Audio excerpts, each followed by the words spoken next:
Hello and welcome everybody. Oh, make sure this is going out. Let me know if you can hear me in chat. My name is Ben or Polygon and welcome. Welcome to the Pixelogic ZBrush channel. Again, oh yeah, I think we're good, cool. So welcome everybody. Tonight we're going to be doing the same thing that we've done for, I think, the past 4 or 5 streams, and that is working on this beautiful concept by Dan Kelby over here. You guys should absolutely go check out some of his work. He's got some really cool stylized characters, a lot of animal kind of creatures in the style of what I would consider kind of Zootopia-esque. If you guys are interested in finding a cool concept to work on, definitely check him out, Dan Kelby. But yeah, I'm Polygon, and tonight we're going to spend about 2 more hours on this guy. I think we're around like the 10-hour mark right now. And I plan on finishing this guy tonight, or at least getting very, very close. So this will probably be our last stream working on this guy. We might have a little extra time in the future for maybe like one more, or maybe kind of like a post-mortem kind of deal or something like that. I don't know. We'll see how it goes. But let's go ahead and just go and get started. Not waste any more time. But yeah, Chris, awesome. Can you hear me? Everything's good. Beautiful. Love it. I was just working on this bottle a little bit right before the stream, kind of setting up the pattern there, making sure that I'm getting the proportions correct. Looks to be pretty close to me right now. I'm going to add in a couple more things to that later on, but let's go ahead and see what else we got on the list, and we can just kind of chill, hang out here tonight. We're not in any rush or anything like that, so feel free to ask any questions in chat, and I would be happy to stop and try to answer as best as I can. But yes, let's see. Let's look at fixing his feet and some of the stuff in his tail as well. I did a little bit of, honestly, I've really only blocked out the shape of the tail here. A very simple geometry, I believe I used my cube tube brush to make this, if I remember correctly, and then used the Z modeler brush to start doing some stuff like beveling edges to get certain specific shapes in there, and adding in additional edge loops with the insert edge loop function or polyloop function. Same difference, right? But for our stripes, or actually we should kind of paint this up first and get that natural kind of gradated color there. But instead of hand painting it, which is always kind of a pain in my opinion, we can use masking, I think, to our advantage here to get this gradient-like effect. Really, it's hardly orange at all there on the top. So what I will do is, let's go ahead and do some quick selections. So I'll just use my select rectangle, select this top half here, and now we can run what is called an auto groups function, which you can find down in your polygroups menu right here at the very top. And essentially what auto groups does is it will look at the different polygon islands that you have, even if these are technically connected to something, because they are temporarily hidden right now. It will treat them separately and group each one individually, which is a nice little trick. Use it all the time. So from here, let's go ahead and just control click with our transpose line or 3D gizmo. Get that masked off. And because polypaint is determined by the resolution of our geometry, if I just fill this in, you know what? Honestly, that's not really that bad. But let's go ahead and get some extra geometry in here and make that gradient maybe, and the polypaint maybe a little bit higher resolution. Our tail is looking a little blocky as well. I think we can get a little bit more rounded here. So to do that, let's go ahead and do another quick little mask trick again. This time we'll grab the polygroups on the sides and make sure we have all of that selected. Whoops. Invert our selection, just control, click on the canvas, easy peasy. That'll mask off the sides, and now what I plan to do is inflate that. But before I do that, I'm going to try control tapping once. Essentially, I only want the that middle poly loop to be masked. So we can control tap to try to mask that only. Let's see how we did. So we're still getting a little bit of an effect on that purple poly group. You know what? I think that'll be fine for what we're trying to do. So essentially I'm just going to use the deformation palette and run a quick little inflate here. So I don't know exactly what number I want, so I'm just going to click and drag and play around with that and attempt to round out that tail a little bit more. So it's kind of pulling the edges a little bit there as well, so I think I wanted to do a little, you know, save myself a little time, but honestly, this takes 5 seconds for me to make a quick little mask here. So we'll make sure that we do this correctly and only get the vertices that we want to affect. What's awesome about working with low poly stuff here in ZBrush is that, you know, I know ZBrush is a sculpting program, but you would be surprised by how often I just do some quick little poly modeling with the Z modeler brush and use, instead of subdivision levels, just use dynamic subdivision levels, which aren't really subdivs. They're kind of like a smooth modifier almost, a pre-visualization of subdivision levels, which is here in your dynamic subdiv menu. You can turn that on and increase the smooth subdivision count. So this is essentially, if you were to put this on, let's say 4 or 5, for example, because that's what my finger landed on, this will previs of what it would look like if you applied 5 subdivision levels to that model. All right, let's set it back to 2, invert our mask, and now we can hopefully inflate properly. Try to round this out, get it away from feeling so boxy. I am going to mask off that end point, because that one doesn't need to grow, and inflate out a little bit. And that is starting to feel a little bit rounder. Awesome. It looks a little bit flat to me, so I think I'm going to keep it kind of a little bit squashed how it is right now. So I think that works. There's some points where it gets a little bit wide here, so maybe we can just use our move brush and push some verts around really quick. Should be good to go though from here. Oh, our poly paint, because our poly groups aren't aligned the way we want, should probably get a little bit of twist in there. And I think I'll do that by actually twisting the geometry. So we'll do that real quick. Mozen, what's going on? Welcome. As well as Zai Senaru Kitsune, welcome as well. Hello everybody, and welcome to the stream. Continuing to work on our tiger character tonight. Probably the last stream working on this guy. So we'll send him out with a bang. Try to do him justice. I'm gonna try rotating this a little bit here. I'm gonna kind of mess this up a little bit, because I really want the poly group to inform the poly paint here. So I prefer, if I can, to keep that kind of without the twist. Or it's kind of twisting right now. I don't want it to twist. Kind of hard to see with the poly group visualization on, but essentially that poly group is wrapping up in a kind of an awkward way. So I'm trying to stick that back in his butt. And we can move on from here.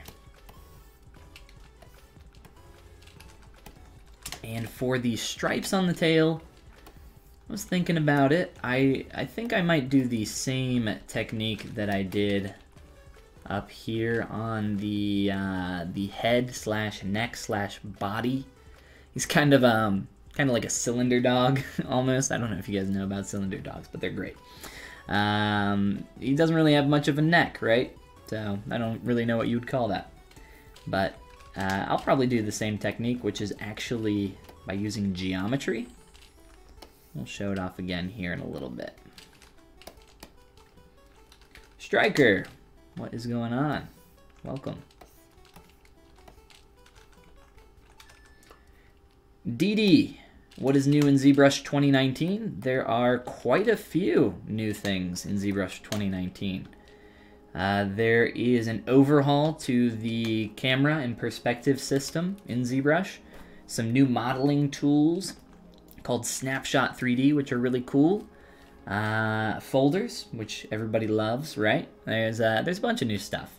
If you want to learn more and check out some tutorials on some of those new features, over on my YouTube channel, Polygon, I have a playlist with, I think, 7 or 8 tutorials. ZBrush 2019. That's right! With 2, 4, 6, 8. 8 tutorials going through, like I said, the camera, folders, NPR was a pretty big deal as well.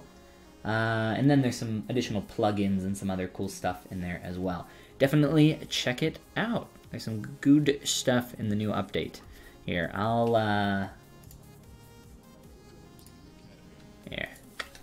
cut the cut and paste the playlist in there for you so you can check it out.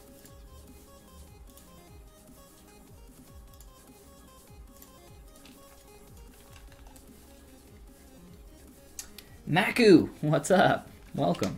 How you doing? Mahmood, hello, hello. Trying to move this tail quick. Being awful slow about it. Looks like it got a little squeezed. That's okay, we can fix that. Fix a squeezed tail.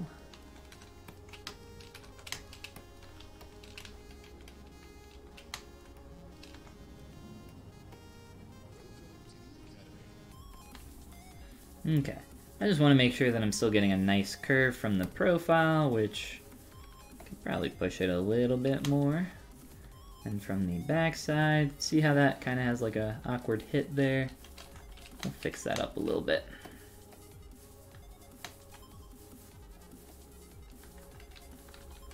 Awesome. There we go. What a beautiful tail. Alright, so we've fixed the shape now, as well as the direction / twist of what's going on there. Don't know what I'm doing with my hands. It's my Italian coming out. But now for the stripes. So I mentioned that we would do a similar technique to what we did on the head, but I'll probably cheat it and do it a little bit faster. So let's look at that real quick. Absolutely, man. My pleasure. Yes, the folders. I'm using the folders right now. I think I have 3 or 4 set up in here. One thing that I actually started doing just before this stream, I was like, oh, you know what would be a good idea? So what's really nice about ZBrush is that you can, one feature that I use all the time, is that you can toggle visibility for everything in your subtool list, for everything in your subtool list by shift-clicking on an object that you have selected. So if I shift-click this, or if I shift-click the eye icon, it will hide and show everything, except it won't toggle the visibility of a folder. So if you have a folder's visibility toggled off, like I do down here, then it won't be affected by that. So you can still toggle everything on and off, but still keep a folder kind of temporarily hidden, which is what I've done here with this junk folder at the bottom of my subtool list. So I have all these subtools in here, right? We can collapse all these folders real quick. That's not in a folder. We should put that in a folder. And then I have this junk down here. So as I'm essentially creating stuff, the way you would work in the past in ZBrush is if you use something to make like a boolean or something like that, you might save that out separately because you don't want it staying around, floating around in your file, taking up space. But taking up like visual space. File size, if that's an issue for you, you can still get rid of it. But now you can have like a little junk folder down here of, essentially my junk is just live boolean stuff that I'm not using anymore. So I might want it later, but for now, just keep them down there in the bottom. Let's make a new folder for this guy though, for a little bottle. New folder, call you bottle, or maybe here, we'll call you tiger protein. Tiger protein, sure, works for me. And we'll just drag and drop all these little chunks in there, and voila. I'm gonna open these back up, because I like to be able to see my subtools. Alright, now let's go back to our tail. And probably add in some subdivision levels to this. Like I said, polypaint resolution is defined by your subdivision levels. So if I were to, I'll sample this little red color over here. So if I step back down to where I was, all the way on this low subdivision level, and try to paint, whoops, we'll turn off Lazy Mouse, you can see that it only works where those vertices are. So I can't paint here, but I can apply it to that vert, and then if we subdivide and increase the resolution, you can see that I can paint more because we have more vertices. So we don't actually want that red color, so I'll delete that for now. And now we're gonna do a little trick here to do some stripes on our tail very quickly, because I'm lazy and don't want to paint them. Alright, so I'm going to use the Slice Curve brush. If you hold Control and Shift, it's up here, Slice Curve. I just have it in my quick pop-up menu. And essentially what I'm going to do is slice up a few different sections based on what I'm seeing here. I'll turn off the line so you can see a little bit better. And these are essentially going to be the stripes that I create for this tail. I will also delete some of the excess here, just so you can kind of get an idea of where we're going with this. And then I'm going to just fill these with a black color after I am done. And try to remove a few different sections very quickly, and I think you can kind of see how this is shaping up. So I am using this as a reference. I don't need this to be pixel perfect though, so I'm not going to sit here and line it all up. I'm just making sure that everything that I am creating for these stripes isn't super parallel and very boring. That's never fun. We don't want to see that. That never looks good. That's just one of those little fundamentals we like to keep in the back of our head. What is this one doing? It's going a little bit wide here. Goes super thin to super wide. So that's pretty easy. And we'll just continue slicing up some more stripes. Nothing too crazy.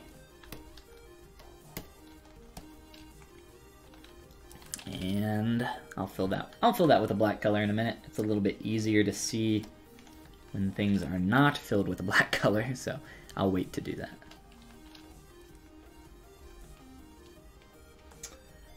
Seth, what's going on? Welcome to the stream.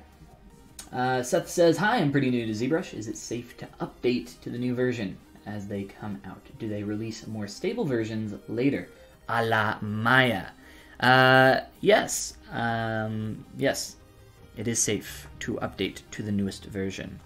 I am running ZBrush 2019 right now, and I can confirm that it is more stable than the last version.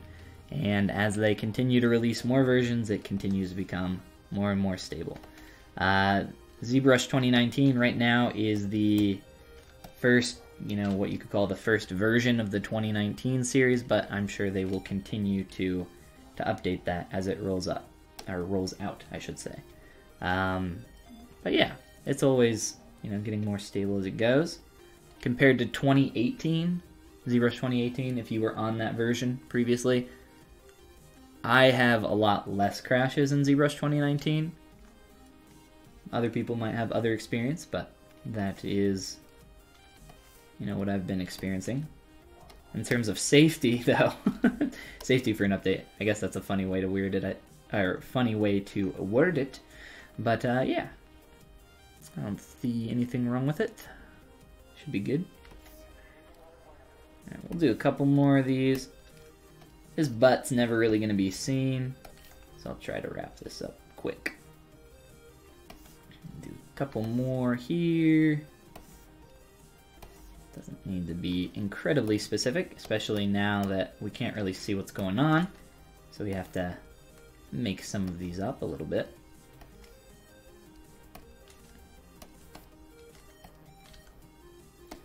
And let's see, where's that booty? Alright, seeing how much further we have to go. So somewhere about there.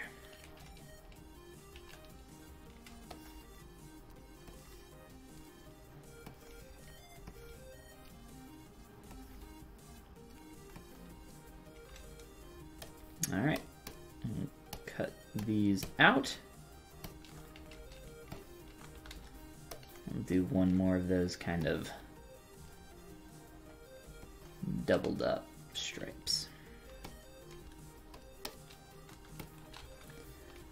Beautiful. All right. Let's give this a quick black color, and we have some stripes, but the geometry is perfectly overlaid over top of the actual tail. So what we're going to end up experiencing is not clean edges, even though we do have very clean edge loops for these pieces. So to fix that, I would normally inflate something like this, but inflation on geometry that has an open edge, like these slices, tends to normally be good, but in this instance, for sliced geometry with a slice curve brush or even a clip brush, it tends to get a little wonky. So, whoops. So what I like to do is just increase the physical attributes here, just the size, just a little bit. Oop, maybe I did that wrong. Let's undo real quick. Did I modify that one? Ah, I see. I see what's wrong. Alright, let's try this. Normally I wouldn't want to do this, but it should work fine. Oop, we have one kind of big section here. Let's cut this guy up. But now that geometry should be overlaid enough to be fine. Like I said, we're going to do the stripes a lazy way. Which one is this? So we got one, the two, one, tiny, a little bit of a fatty here. So I'll just make that a little bit smaller. A little bit too thick. Beautiful. Alright, so we got some quick stripes going on. I'm into it. Works for me. Alright, next up on the list, let's see what we got. Bardna, welcome. How you doing, man? So tail, checkaruni. I need to change some of the stuff in the feet. I have made our eyes a little bit wider. There might be some more stuff I want to do up in the face. But other than that, we are pretty close to being done with this guy. Some other stuff that can happen in the bottle for the text, obviously, that sort of thing, as well as some additional stuff that we could do in the hoodie, the sleeves, and everything else. There's always more room to push on a character. Typically what I encourage people to do is after you get to a point where you kind of feel like you're done with something, like you can't push it any further, I definitely recommend taking a little bit of a break from what you're working on, whether it's a character or, you know, anything else. It doesn't really matter. Take a little bit of a break and just kind of rest your eyes. It could be a day, it could be an hour, it could be a month. I don't know. And then come back to it. And typically, after you take that little bit of a break, you'll find a bunch of new stuff that kind of sticks out to you that you didn't notice before. And I'm probably not going to do that this time around, just because we're trying to do this pretty quick. Wrap this tiger boy up. Oh, you know what? I'm gonna do a quick little projection on these because I want to fix some of the shapes here. Let me do this very quick. We'll do a ZBrush and projection on both of these feet. I'll up the poly count a little bit.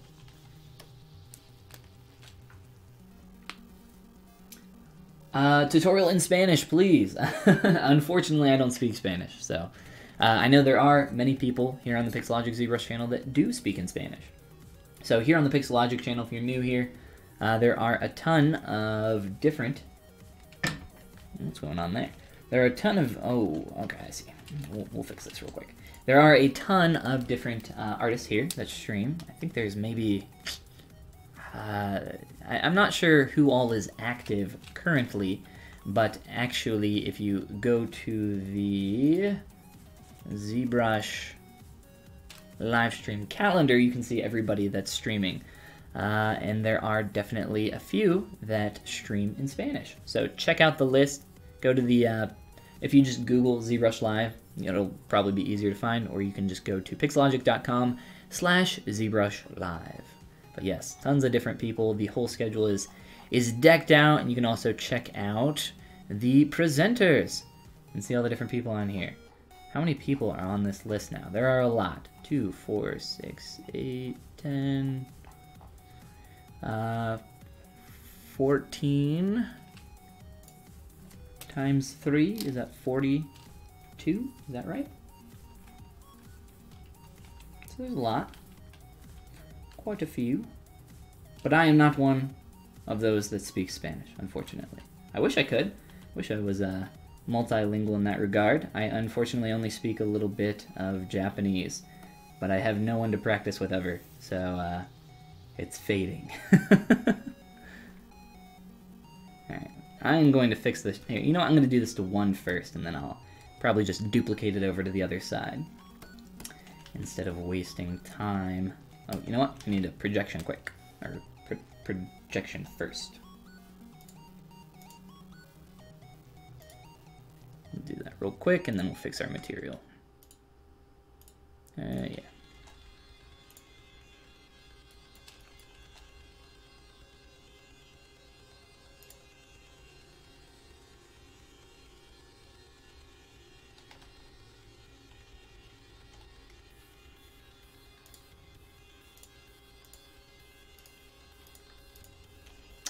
Alright, so I want to, there's like a little bit of this like tight transition that happens towards the top of the foot that I would like to get in there. Feet are honestly such a small part of a character, and they're rarely looked at, so I don't like to spend a ton of time on feet personally. I don't like to spend a ton of time on hands for the same reason. Hands are very tough to sculpt, but they're very rarely kind of closely inspected, in my opinion, unless it's something that's going to be a like a really big kind of feature, like a first-person kind of perspective for a game or something like that. You'd obviously want some really nice-looking hands, but you know, you got to consider how long people look at your stuff for. And I mean, if you're trying to make something for a client or, you know, portfolio piece, you obviously want to put as much work into it as you possibly can. But for something like this is just for fun, so it's my tiger. I can do whatever I want with this guy. But we also want to do justice to Dan Kelby's concept over here as well. So we'll spend a little extra time on the feet, even though I don't want to. Alright, that's starting to feel a little bit better to me. Maybe just a little fix there of the pant leg. And now I will probably do a quick little trim on the bottom of that foot. And I will temporarily delete my subdivision levels. You could also freeze your subdivision levels, but I am not a huge fan of freezing subdivision levels because that allows for automatic reconstruction of your subdivision levels after you unfreeze them, and I prefer to have the ability to manually control that. I find that there are a lot of issues that come with auto reconstruction of subdivs. So I will temporarily delete my subdivs and then show you guys how to reconstruct them here in a sec.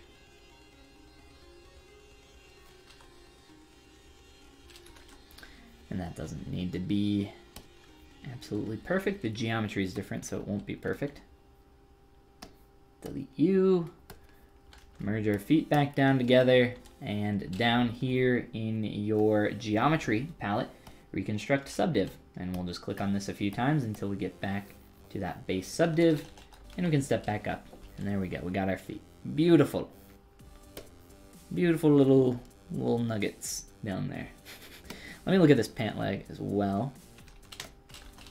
Just move some stuff around here, make sure that that's fitting up nicely.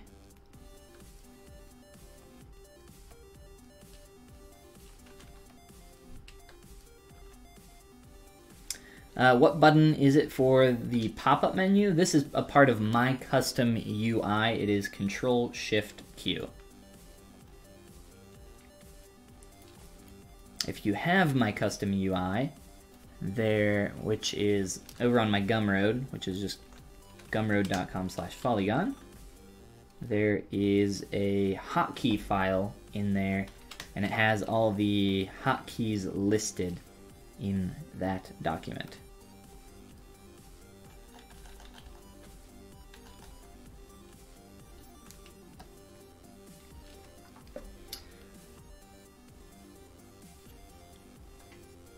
Do I use any other modeling software? Yes, I do. I got started using Maya way back when I was more into animation and kind of physics sims and that kind of thing. And at the time I wanted to do animation. But now I pretty much exclusively use ZBrush for all of my work. This guy has been completely created in ZBrush, been in ZBrush the whole time, and the entire process is over on YouTube if you guys want to go check it out. There might be a link down below, but if not, just Google Pixelogic YouTube channel and you'll find it, as well as a playlist full of my work on this dude. But yes, I think I'm fine with those feet for now. We won't do anything else to them. I think we're good to move on. I had some ideas for the font on the bottle. There is a deformer. Let's go ahead and try to get the font close first. What font you guys think that is? Does anybody with font knowledge out there know what the Nitro font is right there? Let's try to figure this out. So we'll go into our Z plugin menu under Text 3D and Vector Shapes. New text, Nitro, or actually, we want that to be all caps, Nitro, right? And then, so it is a sans serif font. Noda, we're actually kind of close to Nitro. But I don't know, we'll find something. It's got a little bit of skew to it, so some kind of maybe italicized font, maybe like an impact or something like that. And we can maybe make this work. It doesn't have to be perfect, but if anybody knows what that font is, that'd be awesome. Can't see much of the font. Well, let's blow it up. There we go. That's probably a little bit better. So Nitro and Stalker. The person who drew this obviously just kind of like hand did this font from what I can tell. But if there is a font that anybody knows of that looks similar, well, that would make things a lot easier. I'm fine with just using impact though. Like I said, I think this is a pretty close font to the idea that we want. Oh, move our font up here with our bottle. We'll adjust that. How many polygons? I don't know. It looks about 10 million. About 10 million polys right now. David asks, I was wondering about how you put together your block out for this dude. Dynamesh or primitives? What did you do? How'd you do it? Like I said, the entire video process is over on the Pixelogic YouTube channel. So, I even have it over here as well. I think this is the first one. So essentially, whoop, there you go. So typically when I'm blocking out characters in the early stages, I will start with a primitive shape, typically a sphere, for pretty much everything. And start pulling it out with the move brush, dynameshing, moving parts and pieces together, dynameshing those together, and just kind of cutting things up as I go. So it's a pretty simple process, not too hard, not complicated at all. Literally just move brush the whole time. So it's not super complicated or anything like that. but it's all about kind of understanding the fundamentals and what you're trying to create. But yeah, I actually have, I'll talk about that here in a little bit, but I have a new course coming out on Thursday. That is something that I've been working on for the past, I thought it was like around 6 months, but I actually checked today. I started working on this over 8 months ago. So I've been working on this new course for quite a while.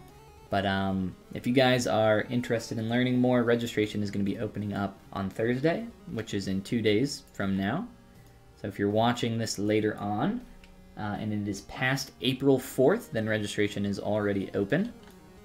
And you can go to my YouTube channel, just youtube.com/Polygon to learn more. Well, let's go ahead and get this font lined up here and move from there. Fabio says, I'm just discovering the ZBrush because I started from 1 week with the software.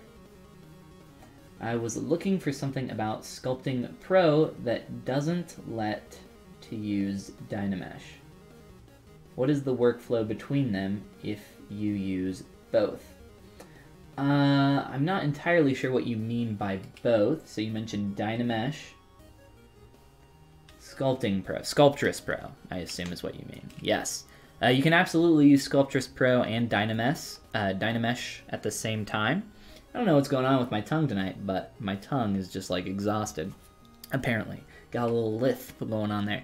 You can use Sculptress Pro and Dynamesh at the exact same time.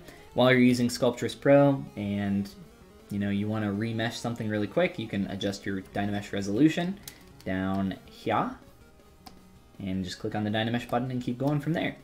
It's probably not necessary though, because if you're working with Sculptress Pro, you're probably already getting your geometry to be tessellated already, so it shouldn't be that big of an issue. It should be fine to just use Sculptress. All right, we need a quick little crease going on here, so let me set up some creases, make sure that's good. I'm just gonna use this font because there were no font smiths in the chat, which is fine. And I'm just gonna manually give this a quick little italicization. Is that a word? I'm gonna give it a quick little skew. And let's see, try to fit this in here. And then we need to wrap this around our bottle. And there are a few different ways to do this, do something like this. But I think the way that I'm gonna use it, or the way that I'm gonna do it, I had an idea. I think there's a deformer that should be able to help us out. And I don't use this deformer very often, so you'll have to give me a second to find it. But it essentially allows you to take geometry and wrap it into a 360-degree angle. And I have a feeling it should rotate maybe, or maybe not. It might even be twist. I don't know. I'll have to play around. Honestly, I have not used this deformer in a very long time. Oof. Well, we know it's not that one. Bendark, are you our good pal that we're looking for, Bendark? You might be. Let me find out. Nope, not Bendark. Well, I might do this in my own time. I really can't remember what it is off the top of my head. Like I said, I don't use that deformer very often. It's a very specific deformer.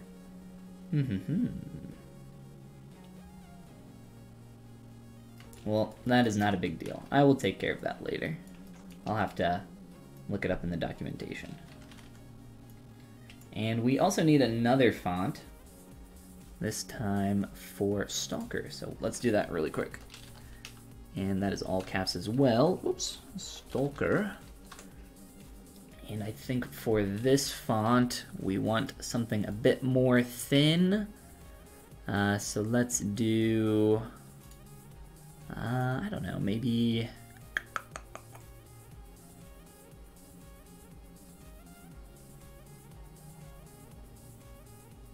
Roboto thin. like this font a lot. And that might be a little too thin. Let's see. Playing with fonts, isn't it fun? Let's do Roboto Regular. I think that'll work. And this one is going to be black. Yeah, you guys didn't expect to come here and play around with fonts tonight, did you? But for those that are new here, the Text in 3D Vector Shapes plugin, that is in your Z Plugins menu. It's an awesome little tool for creating your fonts very quickly. Get a quick little organization here, and let's get our font down where we need it. Whoops. Scale that, put it into place.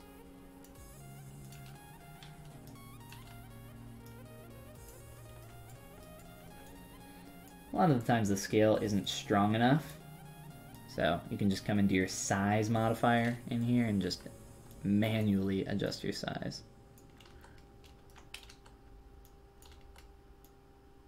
Alright, so make sure we space these out appropriately. Should also fill that color in. Now, of course, you could do this as a texture map as well. I wanted to show off the Text in 3D Vector Shapes plugin. Plus, it's fun to play with. And like I said, I'll wrap those around later.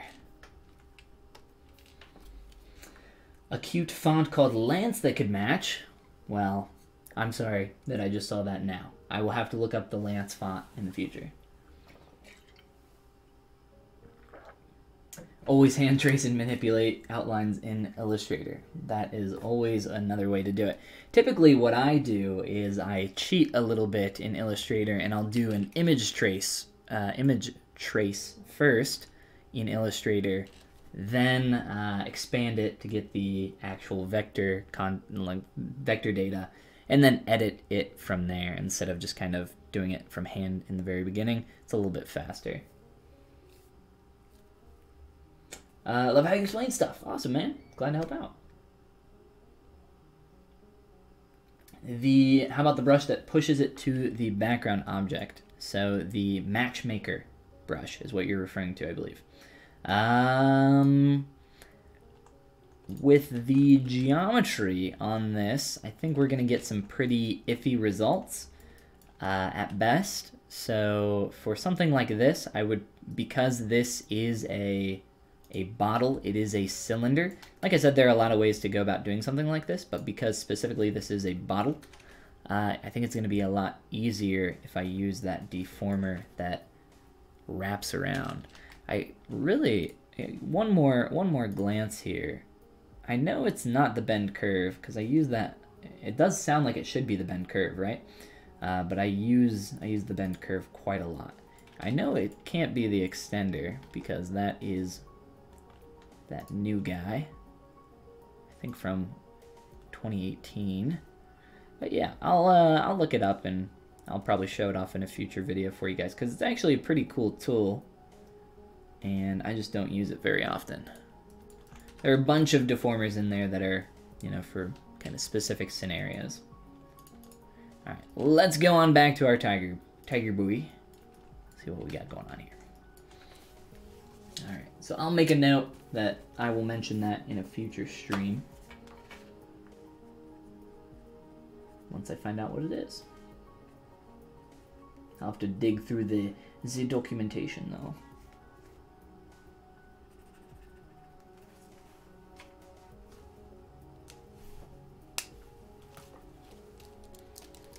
Alright, so what else we got going on here? There's a lot of kind of little adjustments and things I want to do here, but for the most part, I would say that this guy is done.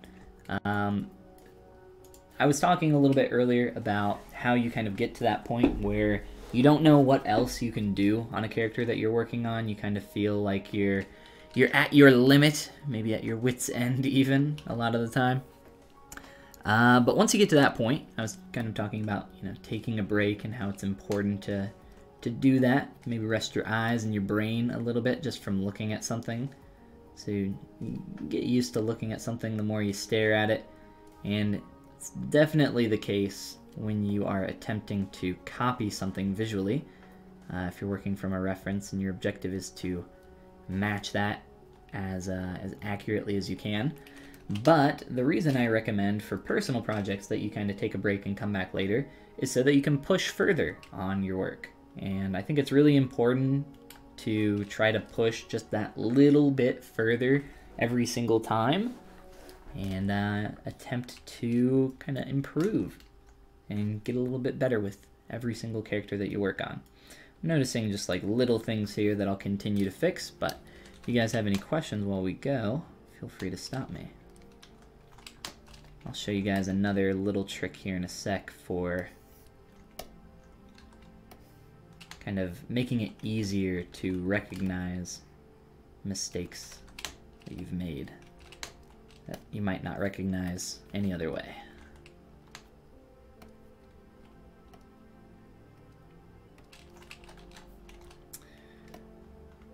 Alright.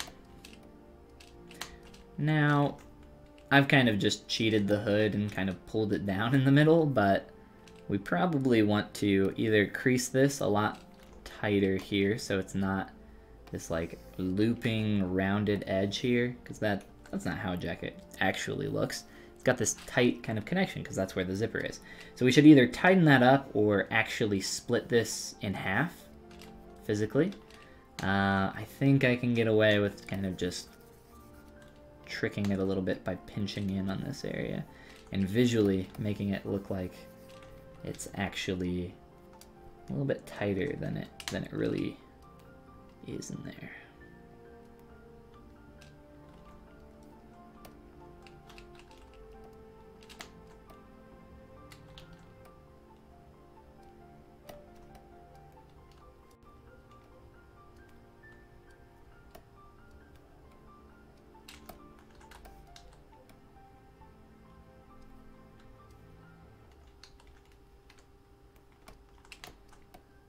Ooh.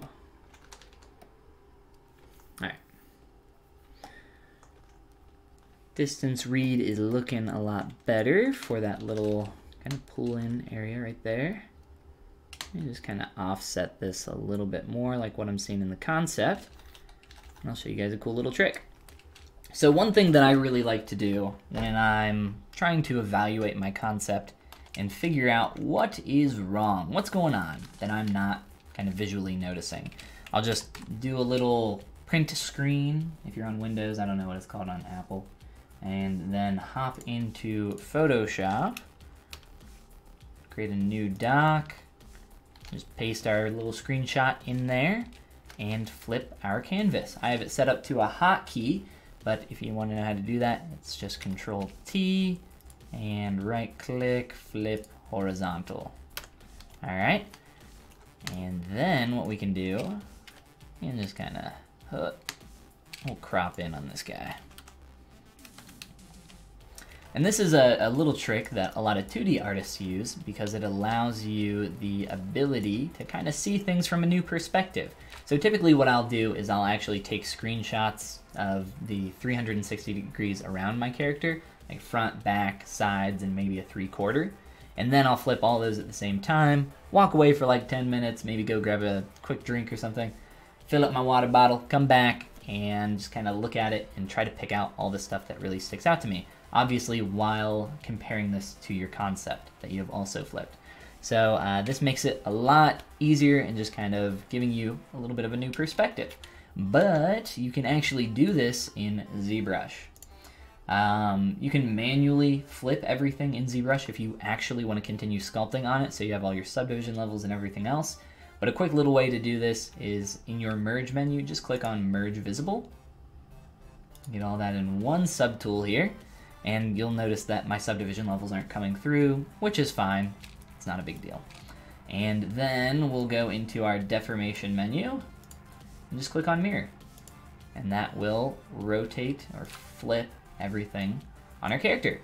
And now actually in 3D we can rotate this guy around, and all the stuff that we didn't really notice before that's really sticking out to us will stick out a lot more. But I've already done this once or twice during our last 10 hours of working on this character, so there are like a few little things that really stick out to me, and we can kind of try to correct, you know, some of these areas and play around with them a little bit more. But for the most part, you know, like I said, I'm pretty happy with this guy for just a quick little fun character here that we could work on during our streams. And we'll probably be moving on after this stream with this guy, as long as we don't have any additional questions about anything on him. Alright, so from here, I would like to play around with the fold over here, just making this a little bit more cleanly than what I have currently.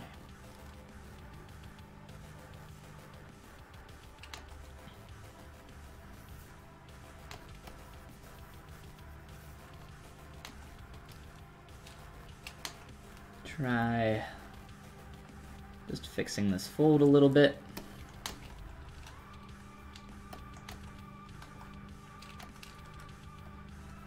Right now it feels kind of one-sided, kind of like very stuck on. Whereas over here it's more of just kind of represented by a line. It's not really changing the form, so I'm gonna deflate this area just by trimming it back with a trim dynamic brush. And essentially I'm knocking it down on this side where it's built up a little bit too much, and building it up a little bit more on this side where I feel like it's a little bit too flat.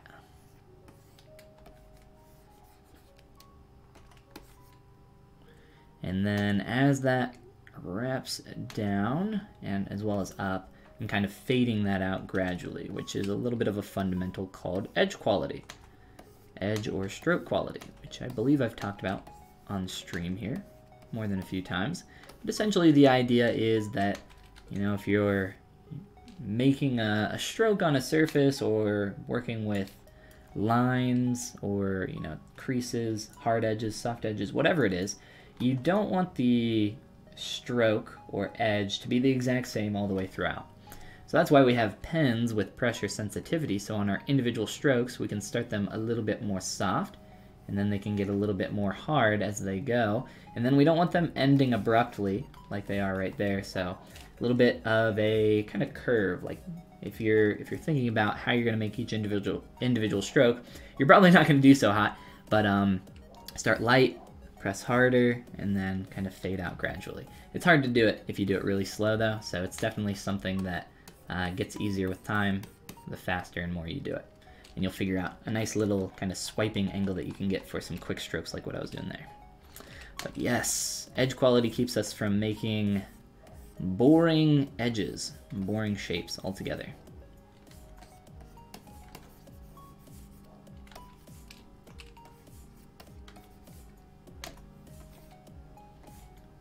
Alright.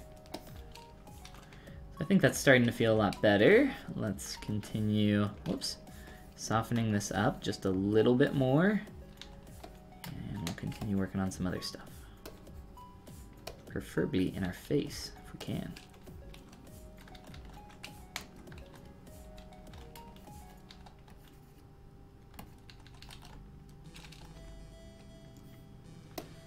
Alright. Go ahead and do some of the little fine details up here. Some little spots where these are kind of connecting in. Try to do these a little bit smaller.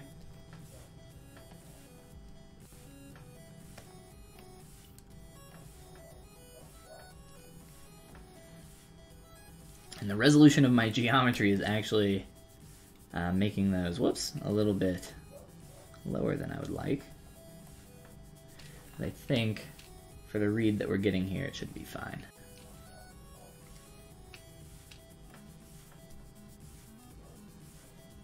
Got a couple extra little points here and there. Try to get those in.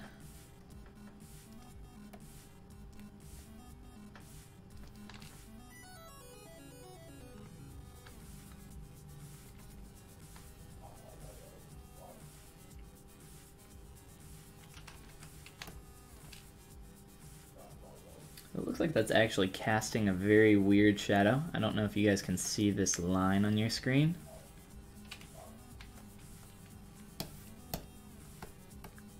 Very strange. Not sure why that's happening. But let's do a quick little render of this guy, and that'll give me an opportunity to show you guys some quick, easy render settings to get some decent shadows very quickly inside of ZBrush.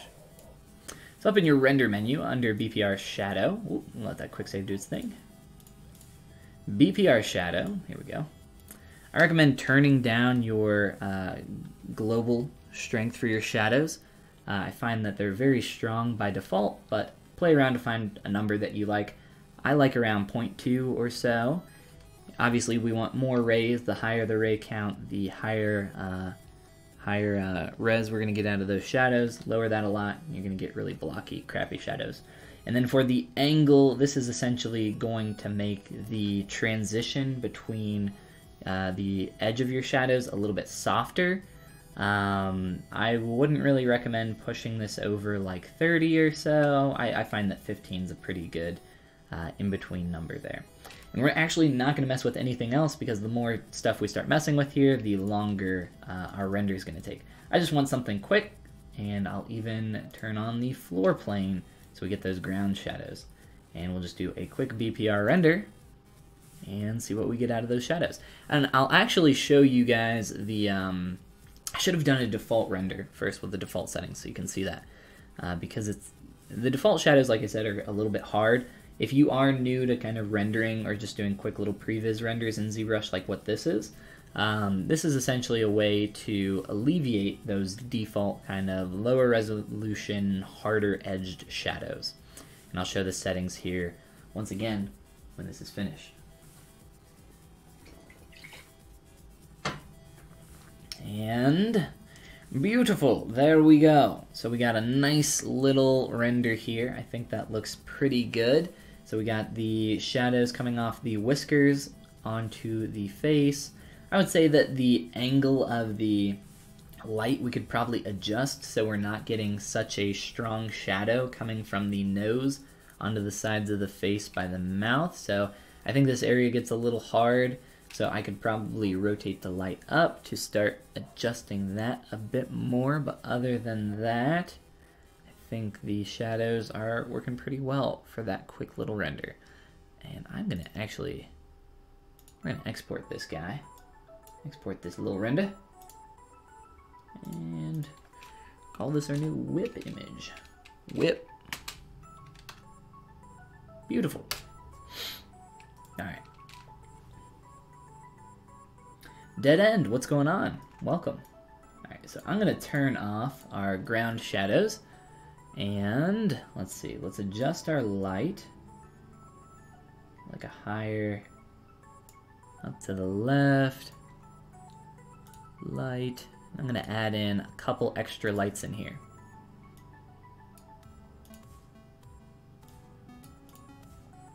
So I'm adding in a flat light to the front at a very low intensity. It's kind of just our fill light. If you guys are familiar with 3-point lighting systems, essentially we want a key light, which is our main light. We want some kind of fill light, whether that be from the side or from the front, like what I'm doing right now.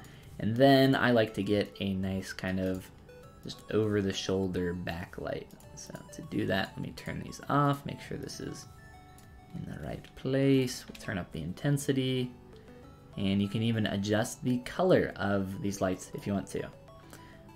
And I think, let's see, where we want this. Let's go right about there. Let me turn all these back on. We'll lower our intensity on our little backlight there. And this is something that you could play with forever. I love playing with lighting. That's looking decent enough. I should also mention that you can only affect the lights if you are using a standard material. If you are using a matte cap, the lighting is baked into that. So for instance, if I grab this gold material and then in the light menu, come in here and turn off all these lights and adjust all those, you can see that the gold material is not affected by that. So that is why my polygon clay material, as well as a lot of really good materials out there like the ZBrush paint material, are standard materials. There are a lot of really cool things that you can do with matte caps though. Let's do a... it's also nice when you're working, when you're sculpting. What I like to do is rotate, which is why I have my little light down here on the bottom. The material hasn't updated on that. We are still using the ZBrush paint. But while you're sculpting, if you're having a little bit of trouble kind of like understanding your form, it's nice to be able to shift your light around and cast really hard shadows on a certain area, or just make it a little bit easier to see what you're working on. So a lot of the time I will, while sculpting, take the light and kind of do like a little spooky Halloween flashlight under the face kind of effect, and that really helps to just be able to see what is going on in some areas that you might not normally notice. So we're still getting some harsher shadows around here, but we're starting to brighten up the image a lot nicer. I think this is starting to look better other than the harsh shadows. So I'd probably multi-render composite those out in Photoshop, just so they're not quite as rough, and try to get a little bit of a more complicated render setup. But in terms of just like one straight render in ZBrush, I think that's pretty good. Let me show you real quick what I was talking about with adjusting the light here while you're sculpting. So for instance, a little bit of a spooky flashlight kind of deal. It just helps you, gives you kind of a new understanding, similar to kind of flipping your canvas like we were talking about before. Makes things a little bit different, so you can kind of work on it more from there and see it in literally a new light. All right, there are a couple other things I want to do in my face to adjust my eyes. I want to try scaling them up, so I'm going to do that really quick here in Transpose Master.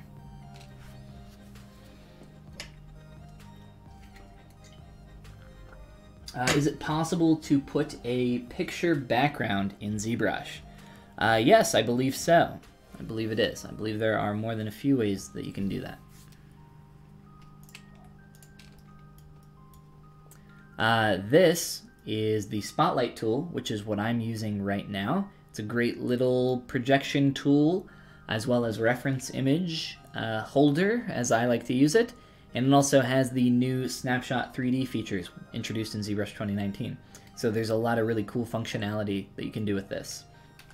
As well as, I can't remember if it's in your document menu or not, but in terms of if you want to make your document an actual image, I'm not positive if that's Paint Stop. I don't really want to do this right this second, but I'm sure you could find it with a quick Google. You could also, put reference images on actual geometry, as well as, is it in your draw palette? I can't remember. It's not something that I use very often, because I prefer using the Spotlight tool myself. Is the text on the bottle here coming off on purpose? Purposefully for now, yes. We need to wrap it around the bottle. We just have not done that yet. Alright, let's get these eyes and head. I essentially just want to scale up this entire area here.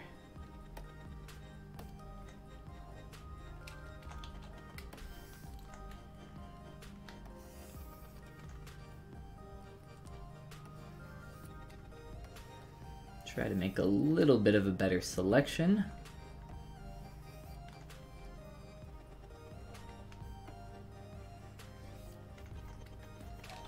Alright, let's see. Soften that mask just a little bit. And let me try scaling this up. And my eyeballs are going to poke out my head, I'm sure. Which is fine. I don't want to make these too much larger. Whoops! And I don't want to rotate them, that's for sure.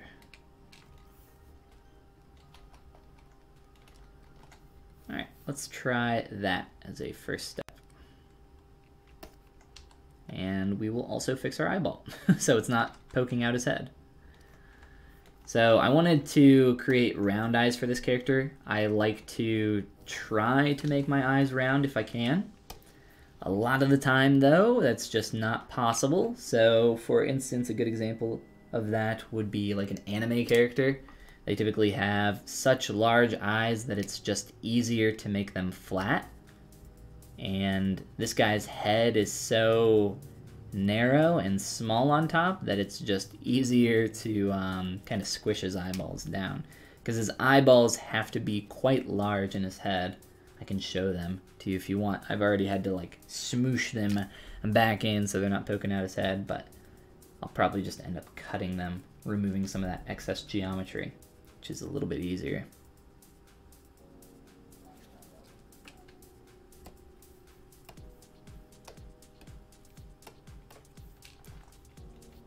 Alright, so I wanted the eyes to be a little bit more visible from the distance read. Right now, or previously, they were looking a little bit too small for me. So just trying to increase the size of those a little bit more. It's feeling a little bit better.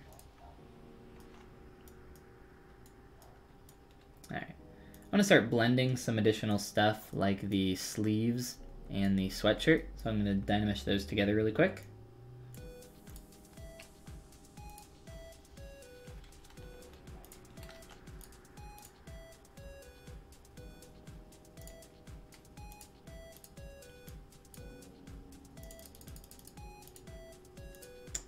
And I will also save out an extra copy of my arms in my junk folder, just in case I want to roll back and grab those.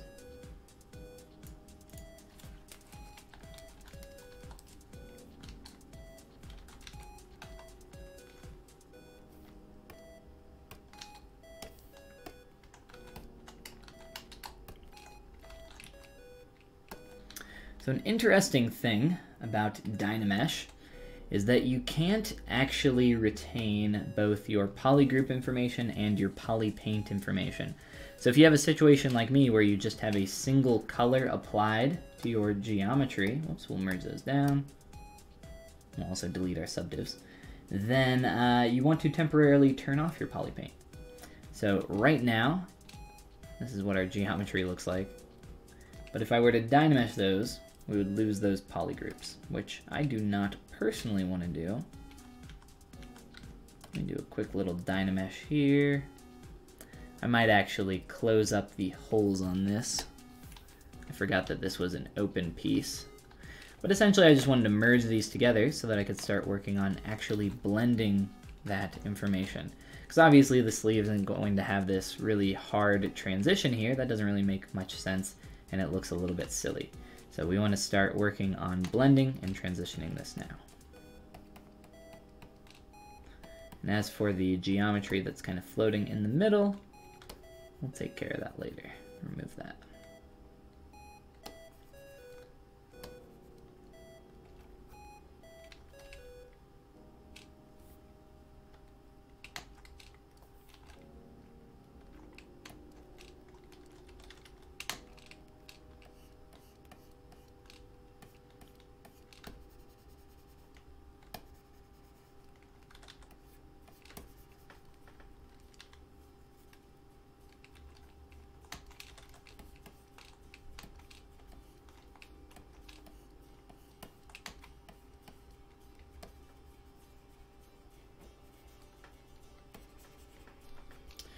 Alright, I'm starting to get there, but there are some areas where the way that is transitioning isn't super clean. So I would like to make that more clean through a little bit of remeshing very quickly.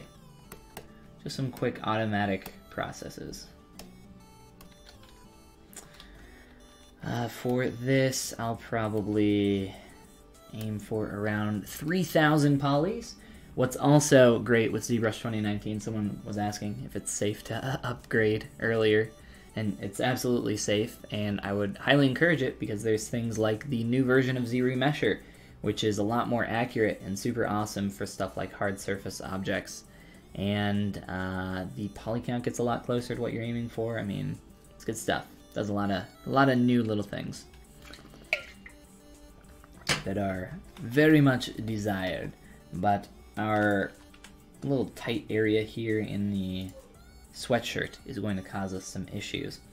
So that is also another reason why I wanted to kind of cut that up and separate those two halves. Not only is that how it would be physically, with a real sweatshirt, you know, with an actual zipper in there, I more so wanted to do a quick route and just create the representation of that form though. Let this finish up and do a quick little projection.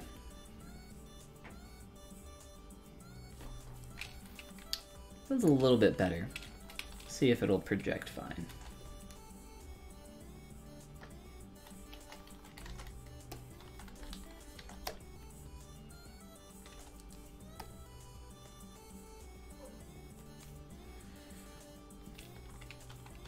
Yeah, we're getting quite a bit of stretching there, which I am never a fan of.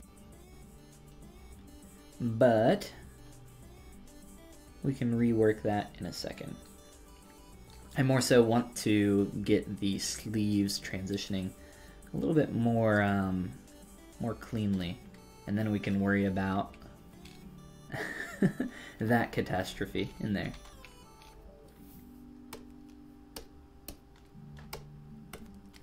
Alright, so now I'm going to use subdivision levels to my advantage by stepping up and down through those, and using stuff like my smooth clay tubes and trim dynamic brush to gradually start blending. And this is a little harder when you just have a singular high resolution piece of geometry, but you can already see that it's starting to transition a lot more nicely with the use of lower subdivision levels.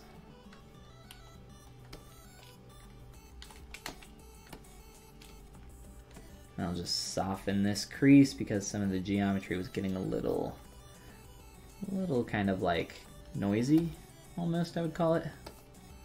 So very light, gentle smooth there. Be very careful when you do that kind of thing because it's very easy for you to, you know, erase a lot of hard work that you did. Try to be gentle with that smooth brush. The smooth brush is an awesome feature. I love it, but it's also very, very destructive if you're not careful.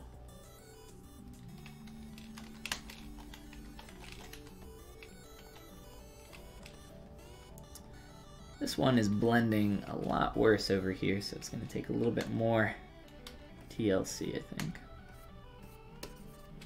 And I'm having a little trouble seeing, so let's go back to our clay sculpting material.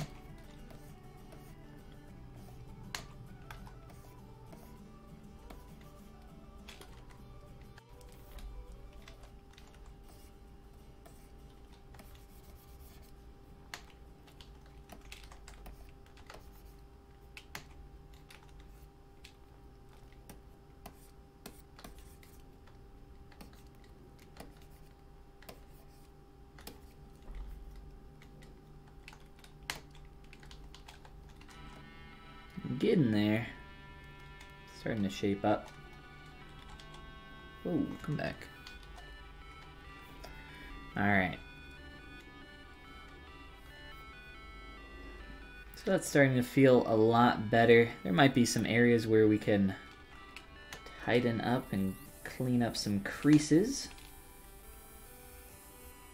Other than that, this is feeling a lot better to me.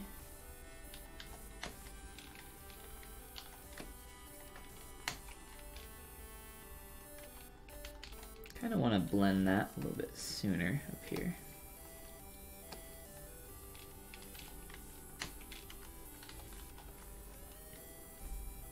Such a weird kind of arm shape going on here for both of these arms. I think it's a really cool silhouette. Some of it is, you know, pushed pretty far. And I really like designs that are pushed really far.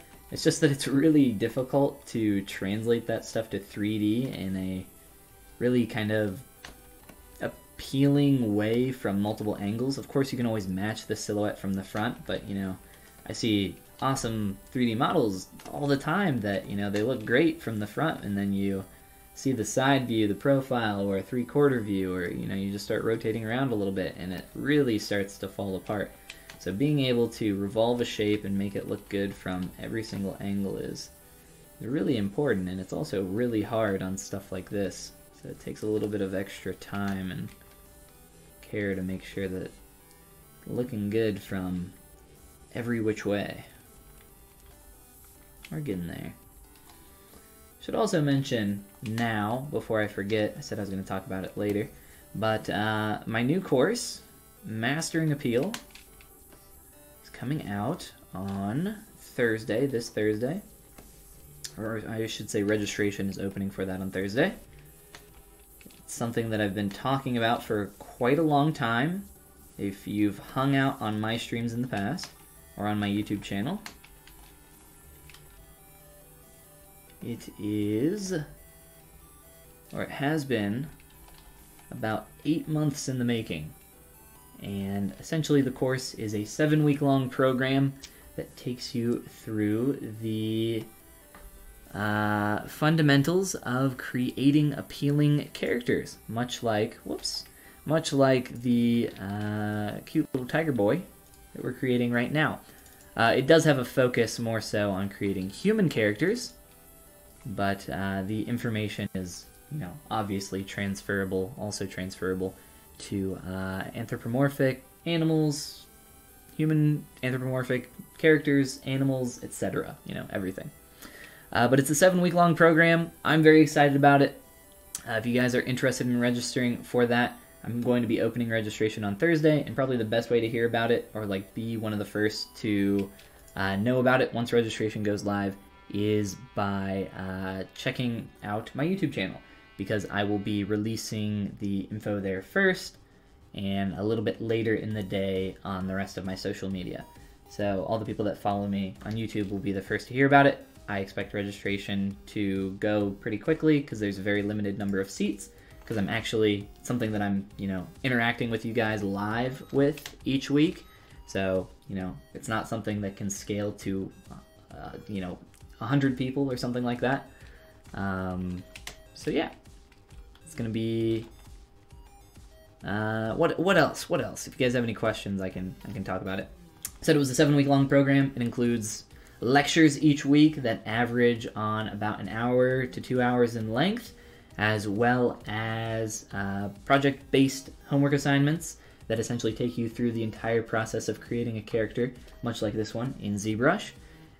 Live sessions for Q&A, as well as just kind of picking my brain about whatever, that you guys can actually interact with me in a private chat that we will have verbally, if you want, with a microphone. As well as critiques every single week on your progress as you move through the program. So, yeah. The Jan, this old dude, or this is old dude. The concept is old, or I am old. I'm definitely not old. If anything, I look much younger than I really am. BMS Nuclear Dan, what is up? Welcome back, man. How are you doing? Nuclear Dan would come and hang out on my stream all the time, back over on my Twitch channel. Unfortunately, because I've been working on my course so long, I haven't had a lot of time for streaming. But once my course releases, I plan on having a lot more time for Twitch and YouTube and all that good stuff.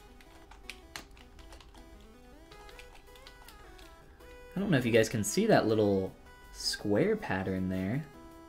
This happens from time to time. While stepping up and down through subdivision levels, polypaint can get messed up. It's a very interesting little artifact. Make sure we clear that. There we go. And I also want to show you guys a little thing that I like to do on, well, for painting a lot of different things, actually. I'm going to use the color spray, as well as an Alpha 07, with RGB on a very low intensity, somewhere around like 10, 15 or so. And maybe we'll do it a little bit higher just so you can see the effect in its full grandeur. It's a very, very strong effect, which is why I have the sensitivity turned down so low. essentially what I'm going to do is add a little bit of noise to the fabric here. And the smaller your brush size, the smaller these dots will be as well. Like I said, I'm also lowering the RGB intensity to make that even less visible. And then I'll show you a trick to make it even less apparent as we go there. We just want a little bit of noise on this. You can also do this with the noise maker, which I'll show you guys in just a moment here. There is logic, and then there is pixo logic.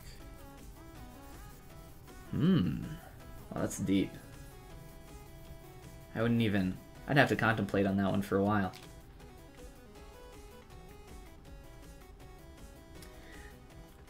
Terribly busy with your masters. That sounds like a very important piece of paper to go after for sure.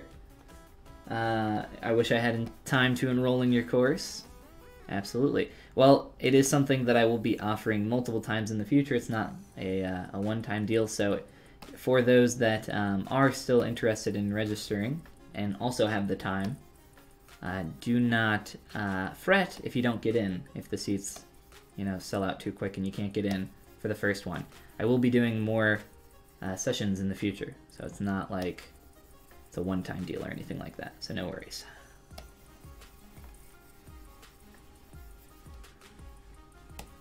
Ooh, getting lots of noise up in here. And a nice quick save. Alright. I'm just being pretty liberal here with this. Just trying to do this relatively quick so you guys can get an idea for what we're looking for. So here we go. We've added a little bit of noise to our jacket. Now at this stage, if you would like to decrease the level of noise on something like this, what I recommend doing is using the Fill Object button with your RGB intensity. So by default, if your RGB intensity is set to 100 and you click on Fill Object, as long as RGB is checked up here, it will fill in that color on your geometry, right? So if I have this blue color, I can just click and fill that in. But if you set your RGB intensity to something like, let's say 50, and I'll do that red color again, and click, oh, you notice that it's not red, it's not the same red. And that's because the 50 up here indicates a 50% infill of that color. So imagine you have like a Photoshop layer on top with that color, and it's set to 50%, it would create that like purplish color. So what we'll do is we'll select the same blue with a low RGB intensity value of 10 or something like that. And essentially I'll just click this a couple times and it will slowly fade out that little noise that I have. So if I set this to 100, you'll see if I click, the noise just completely disappears. It might be a little bit hard to see on the stream. Hopefully you guys can see it popping up. But the more I want, or the less I want that to appear, I can just sit here and play with the setting and kind of fill it in a little bit more. And just click this a few times. Let's see, maybe we'll do like 25%. Fill that, there we go. So that's starting to kind of fade that out a little bit more. But let's say we want to get like some physical noise on this. I think probably one of the easiest ways to do that is by using the surface noise menu here. And I'll turn off the color blend because we don't want to affect that. We can zoom in. Got this tiny little window, sorry I can't make this any larger, but we'll just zoom in here and hopefully you guys can see what I'm doing. So I will increase the size of our noise. We're just going to use the default noise for this. You can hopefully see that getting a little bit larger.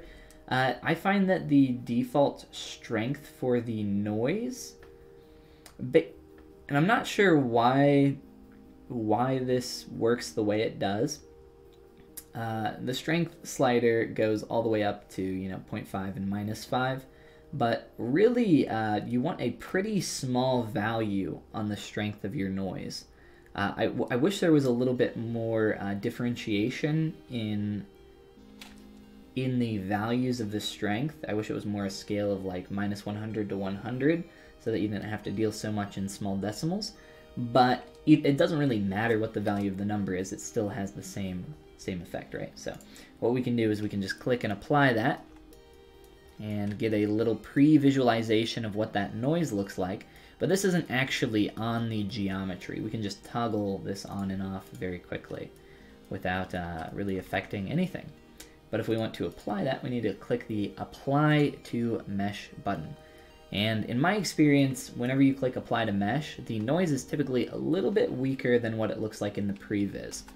And that's I think that's just kind of how it works, but obviously the noise is dependent on the resolution of your geometry, so I would assume that it also has a little something to do with that.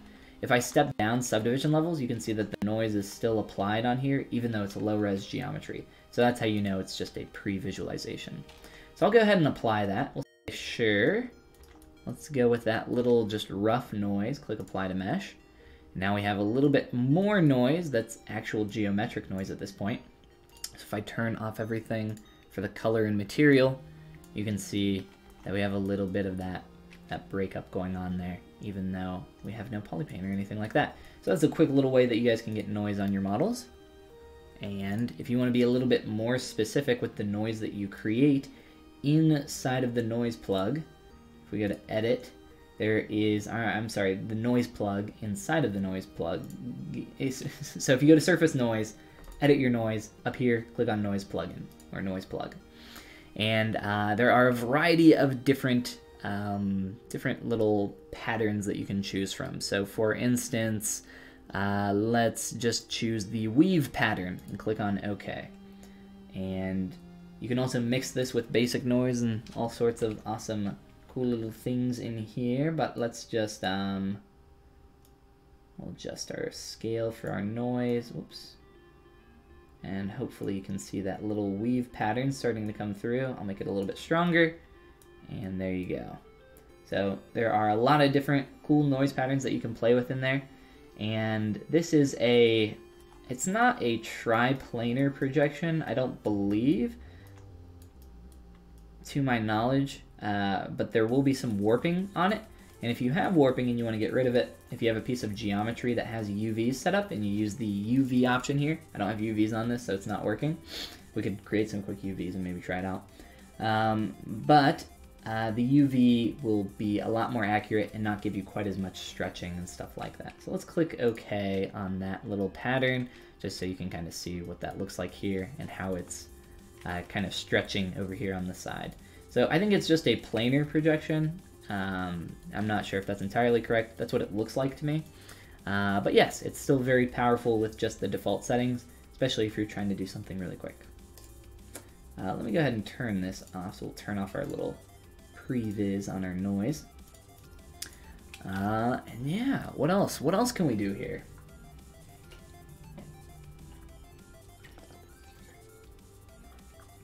Chris is asking, hey Polygon, can you tell me why my smooth brush is messing up my mesh?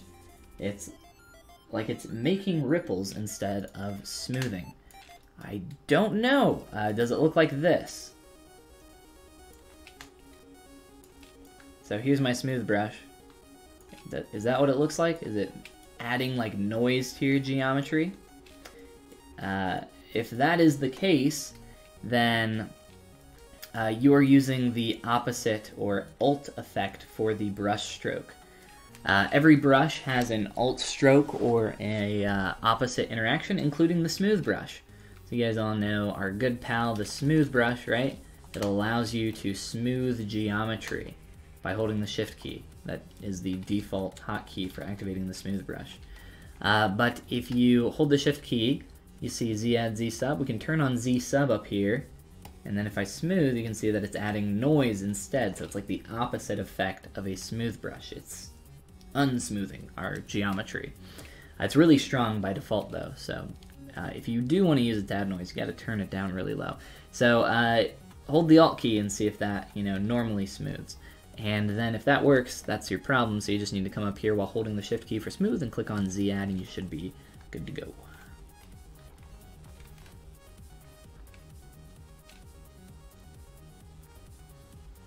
No, that is not your issue. Well, I'm not sure. I think without a screenshot or actually being able to see your file, it's a little hard for me to understand what you mean by your smooth brush is making ripples. instead of smoothing. It might, there's a high probability that it has to do with just your topology, and that you just have some wonky edge loops going on, and when you are relaxing the geometry, which is what the smooth brush does, it's actually reconforming back to the topology that you had, which has those weird ripples in it. There's a lot of things that it could be. Like I said, without seeing it, it's really hard for me to know. Larry Deer says this is really cool. Well, thank you, Larry. Appreciate it, man. Did you apply the noise in the lowest subdivision level? Absolutely not. The noise, you should apply at your highest subdivision level because it is a geometric modifier, and you want it to, you want to be able to get the most resolution out of it. So you don't want to apply it at your lowest subdiv because you probably won't get any effect out of most noises at a very low subdivision level. I'm gonna work on this transition down here a little bit more. You know what? Let's I need to dynamesh these because if you look down here, there is a hole in our geometry, and these legs are just kind of a mess. Amen. So let's dynamesh these up. It's got a little bit of a tiger toe, which we pointed out during our last stream, I believe, as well. Here.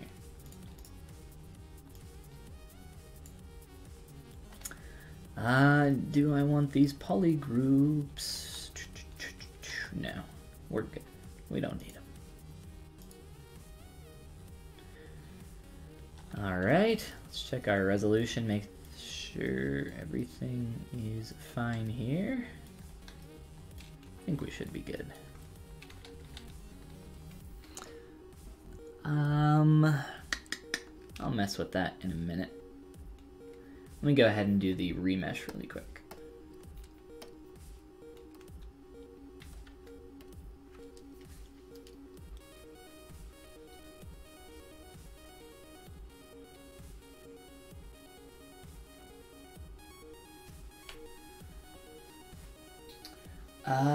The noise or the topology might be the issue. It's very possible. Like I said, there's, off the top of my head, I think I had like 2 or 3 different things it could be, and I'm sure there's a lot more problems that it could be.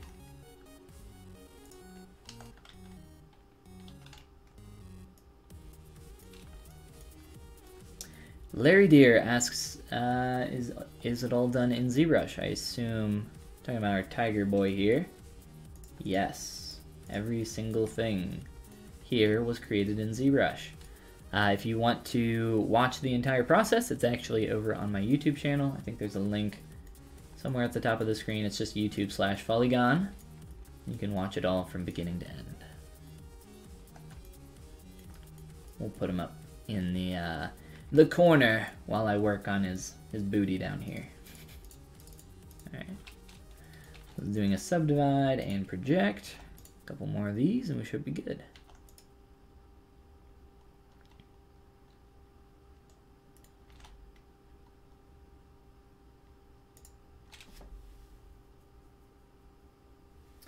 Chris, you got it worked out. Awesome, man. I'm not sure which one it was that ended up being the issue, but I'm glad you got it figured out. Good work.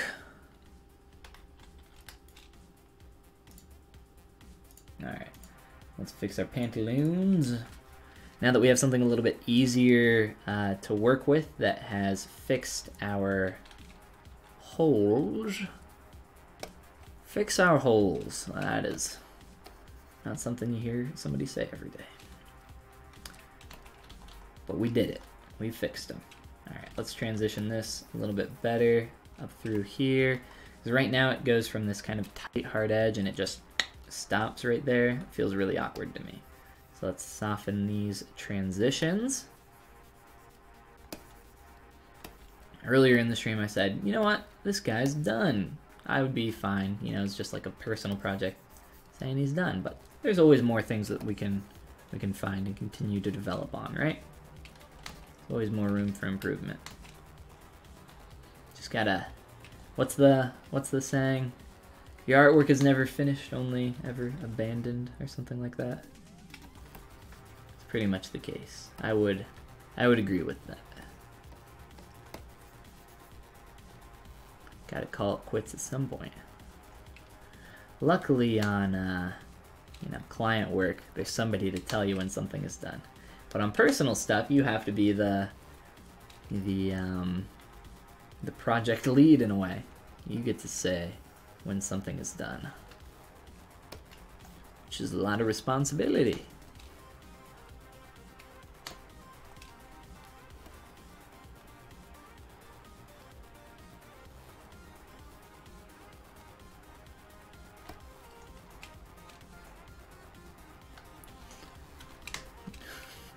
Trying to figure out what this looks like by itself. Like a pair of ears, a weird hat.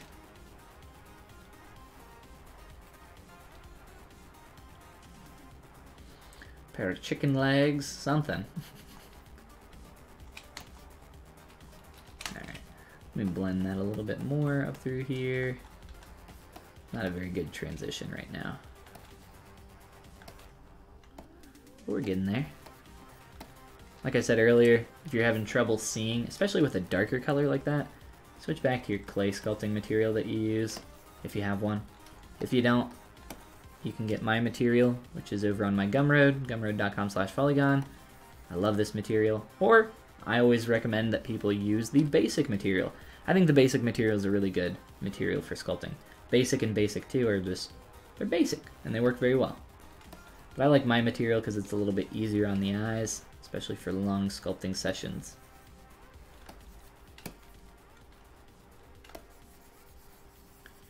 Easy on the eyes. That booty, though. Just came home. It's 1 a.m. here. Oh, no. What are you doing up? Go get some sleep. If I were you, I'd be passed out. Be zonked.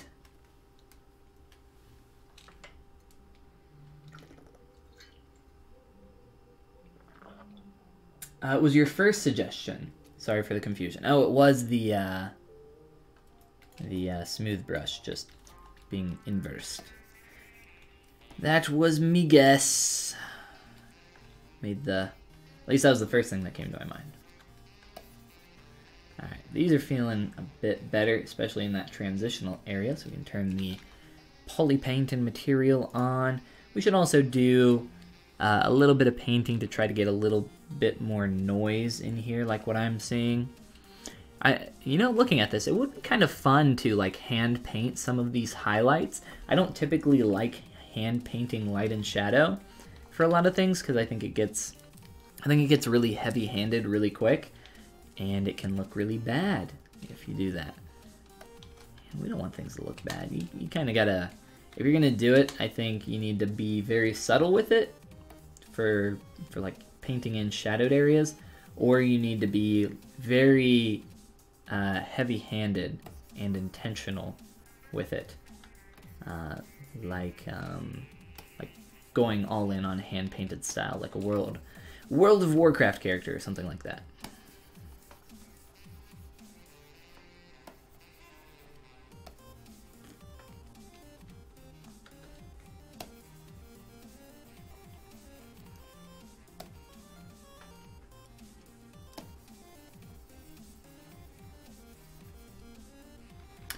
Jan.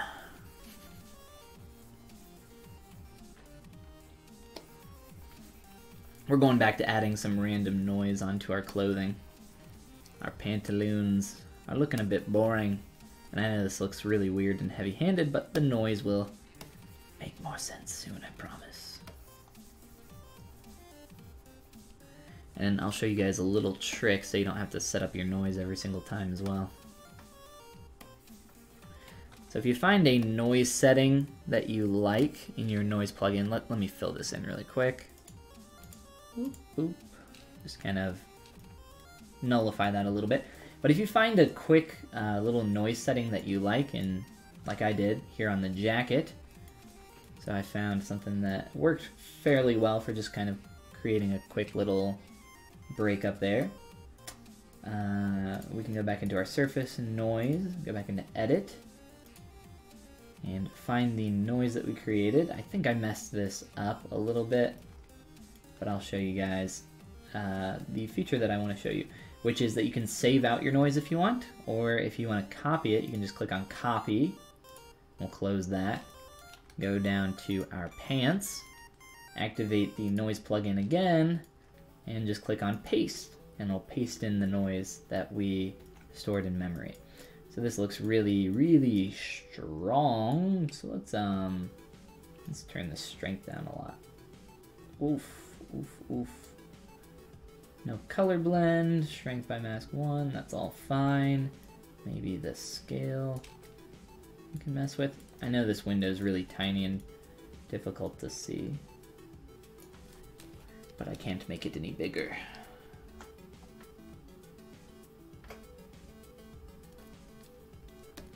And I want this to be pretty small and subtle, so let's just apply that, and that'll work for me. Just a quick little break up there. Oh, and we got some more noise on this. I need to turn this off. Alright, so that's how you copy and paste your noise, or even save it out if you want to do that. But I have some other things here that I need to add noise to, and just some other small things that need to be taken care of as well. Oh, you know what? He needs some stripes on his little muzzle up here. I completely forgot about these. I need to get those in there. And maybe, I'm not sure, it's very small and hard for me to tell, but it looks like he has like a little stripe ring on his head. He also has this little alfalfa hair going on here, which I do have, but I think it looks kind of dumb. It looks really silly. Maybe if I make it like super thin, I'll keep it in. I don't remember where I put it. In my junk folder. So he does have this like little alfalfa hair going on the top of his head. I don't know if it's on purpose, so that's kind of why I left it off. I don't know. We'll play with it later. I don't know if I'll include it in the final image or not. Tiger, that's right. I'm a tiger boy. Looks quite cool. Well, thank you. Appreciate it. After our stream today, we will be at the 12-hour mark. Again, if you guys want to watch the entire process from the beginning to the end, or where we are now, that's over on my YouTube channel. Well, let's see. So I have in my notes the text thing. I want to fix the wrapping for the text here, obviously. I don't want it floating and sticking off the bottle. Looks silly. But I can't remember the deformer that does that off the top of my head, so I'll mess with it a little bit later. I'm going to add some breakup to a few more pieces here and fix some stuff up in the hood. I want to combine some geometry up there. Alright, let's do this really quick. Get some more visual breakup.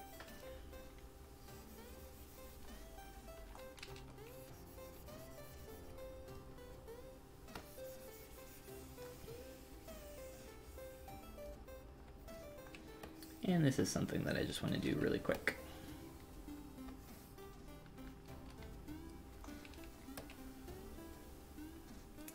And I'm going to copy the noise that I made from my pants. And copy that over here to my jacket.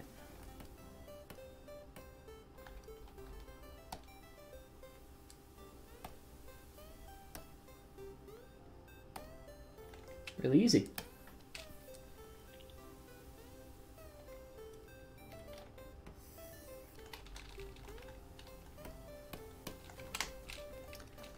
This is like interpenetrating the geometry there, which doesn't look super hot. So I'm going to pull that out.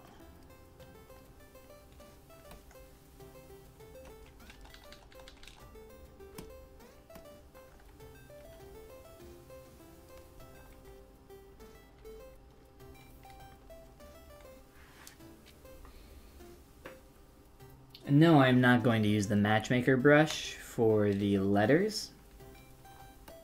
Somebody asked, I don't know if that was you or not. Somebody asked about using they mentioned a brush that does that, and I asked if they meant the matchmaker brush. They never said anything.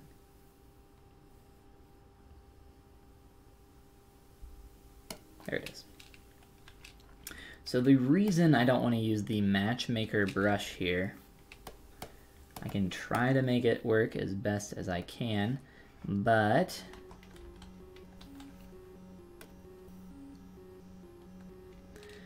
it's very finicky and kind of gotta be a little, gotta have the right type of geometry for it. The way there's so few vertices in this font, in this text, it's gonna be a little kind of what I'm expecting to happen right now, which is not doing exactly what I need it to. So it's not being terrible. I'll try a really large brush. Maybe we can get a little bit better luck here. So yeah, we're getting there. It's trying, but there are obviously some areas where it doesn't want to cooperate. And that is because of the type of geometry here that we have for our font, which is why I'm not using that. Plus, we can get a lot more accurate result with a curve deformer that will wrap that around. But I just need to look up what that deformer is called so that I can grab it. Grab it. And I need to figure out what's going to happen with these stripes around the mouth, because I don't think a lot of care was given to these stripes. Like, where do these stripes go? Do they just end on the face? Are they just like these little pieces right here? Is that all they are? It kind of feels awkward that it's just like right there on the mouth to me. I don't know. Maybe it's not that terrible. What do you guys think? I think it looks like it's just kind of like stuck on. If I put two of these right here.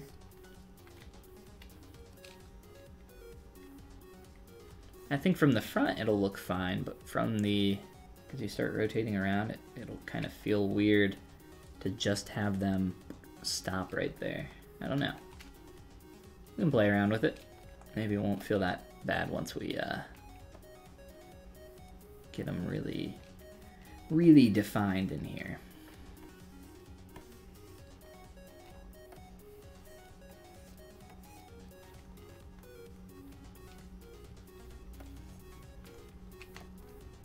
Yes, I do like the matchmaker brush, but like I said, it requires a really specific type of geometry to work with, which the Thiccc 3D tool, that low poly geometry, is not being incredibly cooperative with what we had there.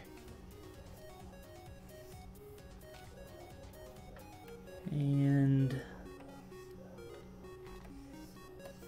this really doesn't need to be super precise here for this, because I'll probably be adjusting it after I extrude it. I'll be using the same technique that I used to create the stripes on the head as well as the stripes on the tail. So for those that did not see the tail stripes and how we did those, I actually cheated a little bit and just kind of sliced up geometry really quick. We can even close holes on these if we want, but this is actual physical geometry, just kind of pulled off the surface a little bit. Extruded off the surface, I should say. Just so we can make them quick, so I don't have to poly paint incredibly precisely for some stripes. I'm trying to find my whiskers, because we're getting some really strong, awkward, there we go. Some strong, awkward shadows on the face.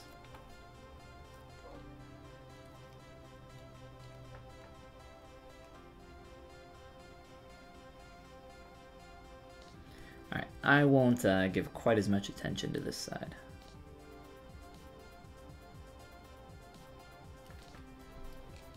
Alright. So now, hopefully this will work out. We'll just do a basic, so we could do the extraction down here, which is fine. But typically what I like to do is manually extract geometry for a few reasons. It allows me to control how thick I want it to be, and in this case I want it to be paper thin, so the extraction that I'll get from that will be a little finicky to play around with. Plus there's no way to preview it quickly. It has to calculate on each preview, which is very, very frustrating to work with. So I will just polygroup these.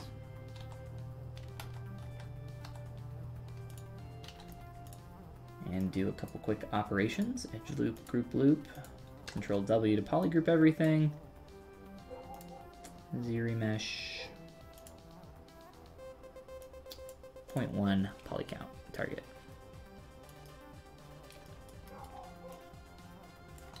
Now I just did a lot of things really quickly, and if you guys want to check out the process, it is over on my YouTube channel. Just find the part where I made these stripes and I talk in depth about everything that I just did and a few other techniques for doing what I just did. But essentially, I've created some quick geometry here that I'm going to use for some stripes. We'll bridge these up.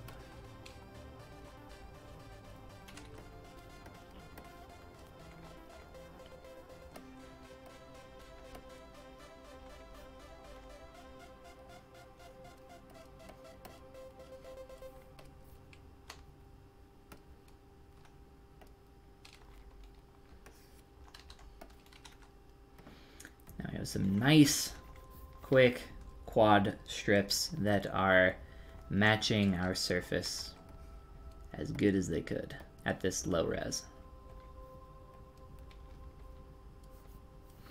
And now I just need to modify and clean these up, but we're getting a little low on time. So I will do a little bit of this, but then I'll give you guys the last 10 minutes here to ask any additional questions or anything like that. Feel free to pop them in chat now before we head out. Again, my, got a try there. Oh, we got something real weird going on. Yeah, let me fix that. I'll do that.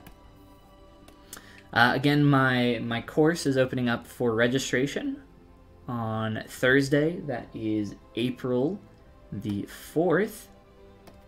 For those that didn't hear about it earlier, it's called Mastering Appeal. It's a 7-week-long program where each week you receive, on average, an hour to 2-hour lecture, project-based homework that takes you through the entire process of creating stylized and appealing characters. Obviously, the course is called Mastering Appeal.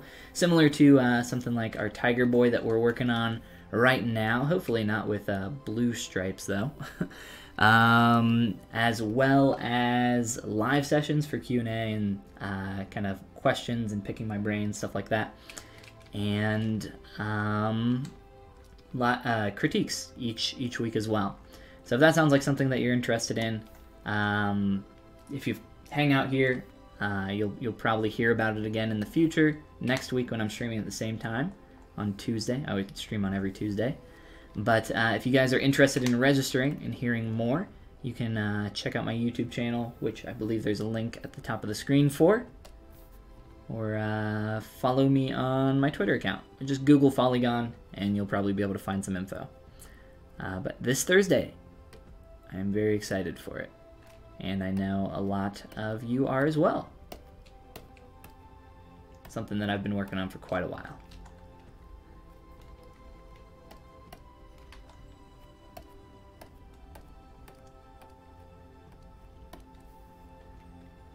Van, what is going on? Welcome.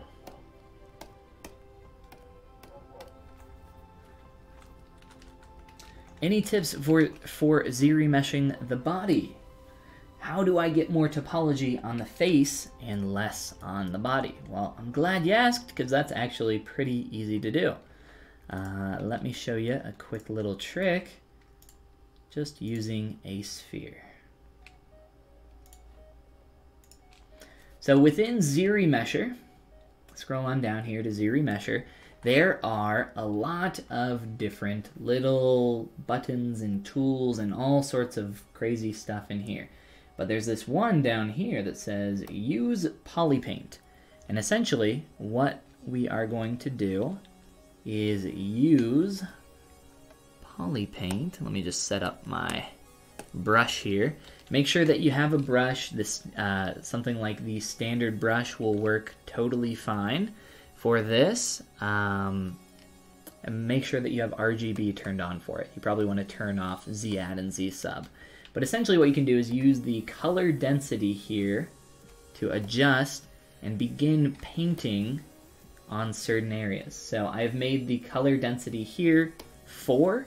So essentially what I'm saying is where I paint this 4 or red, I want the density of the polygons to be more dense there, or 4 times more dense than an area where at, let's say, 0.25 down here, I'd want the resolution to be a lot less. And then everywhere where that is unpainted is the neutral kind of 1, right? So after you do that, keep that use polypaint checked. So you would polypaint your face red if you wanted to get more topology in there, and then Z-remesh it from there. So where I had the red paint, you can see how it's gotten a lot more dense here, and where I had the blue paint, you can see where it's gotten a lot less dense here. And then of course, obviously affecting your Z-remesh target poly count will affect that as well. That's a quick little way that you can do it. There's also some really cool stuff that you can do with polygroups. If you are interested in that kind of thing, I have a ton of tutorials over on my YouTube channel where I do exactly stuff just like that all the time. So come and hang out, and yeah, there's a lot of stuff over there. A lot of tutorials, lots of good stuff. The cost of the course is $600 for the entire 7 weeks program, and that includes everything with that I just mentioned. No problem, Van. Happy to help out. If I had to rig this character later, what would I do to prepare for rigging? If I were to rig this character, well, first I wouldn't pose it. I wouldn't sculpt the pose like I've done for it right now. You would obviously want to keep this in a neutral pose, but to prepare it for rigging, you would, oh, let me change my material on the paints.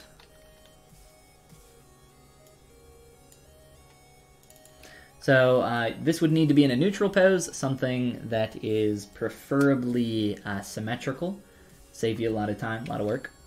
That's not necessarily always the case though. But we would need to first retopo our character. So if you want to rig something, it needs to have topology that is going to deform properly for animation. And what we have right now is not geometry or topology that is manually made in such a way that would properly deform for animation. So we would first need to retopologize our character, manually get everything kind of set up in that regard, and then we could take it into something like Maya and begin setting up our skin weights after we set up our joints for rig.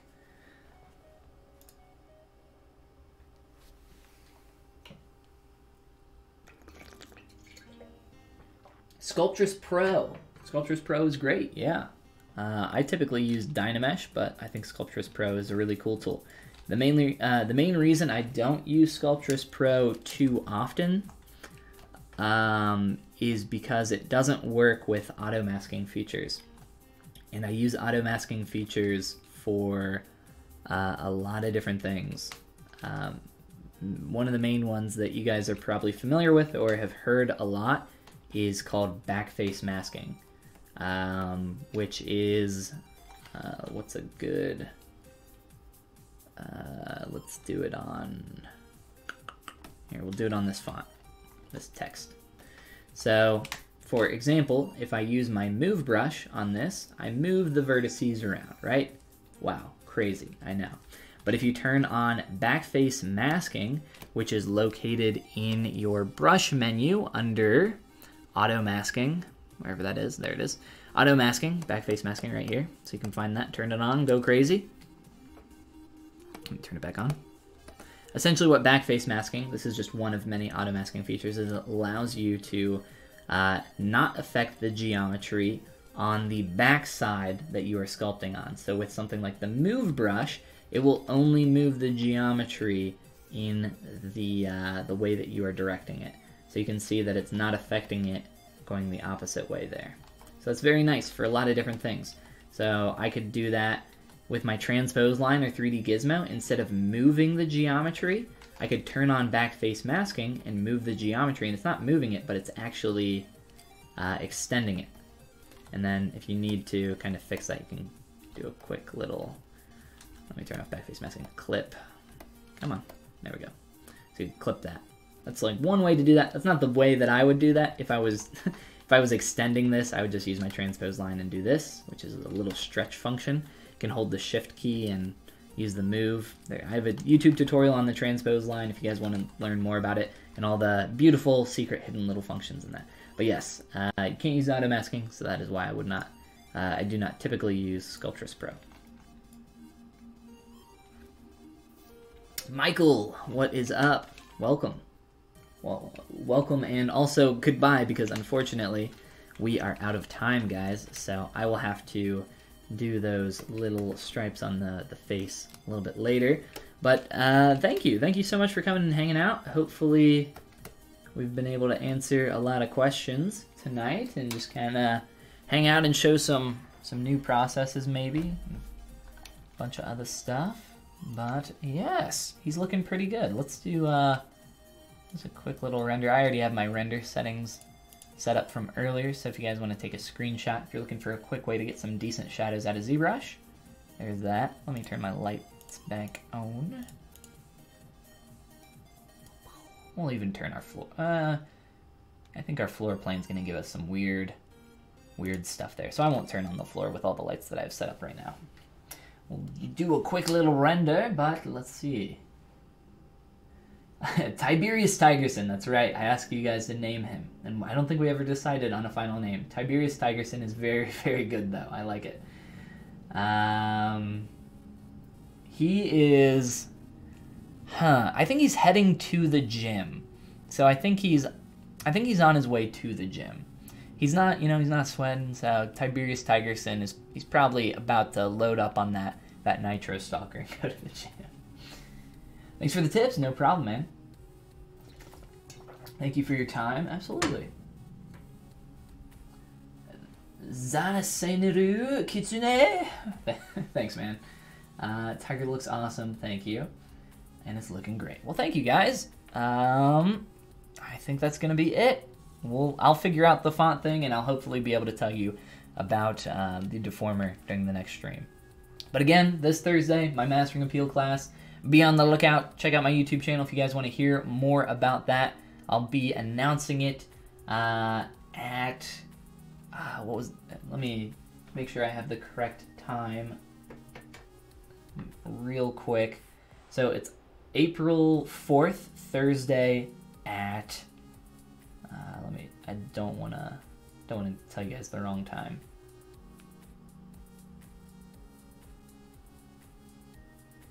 At 9 a.m. Eastern U.S. time. So if you guys are interested in registering for it, that would be the time to go to my YouTube channel to make sure that you guys can get in for the registration for those that are interested. I expect it to sell out pretty quick. It's a very limited number of seats, so kind of a first come, first served basis. So thank you so much, guys. I appreciate all the kind words. And again, you guys have a fantastic rest of your day. And I will see you at the same time, same place next Tuesday. All right. See you guys.